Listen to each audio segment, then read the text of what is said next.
Pulesa nkugambye tambula tugende saagala bintu byakumanyira. Tambula tugende nze manyi gye nkutwala saagala byakudda.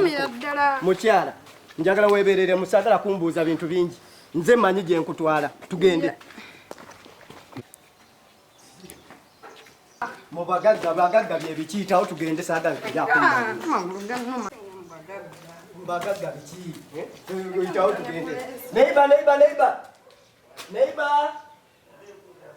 Neighbor munange yanguwa kontasi yanguwa.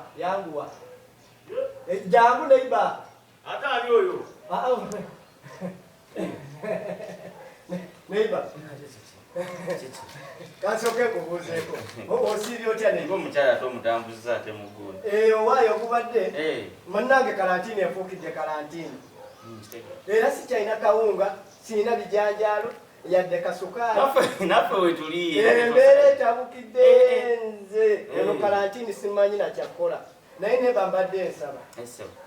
Omukyala wange ono mukuweemu nnaku ezi 3 ompeeyo kilo z'ebijanjaalo 3 ez'akawunga 3 nja muno na karantini ng'ewe.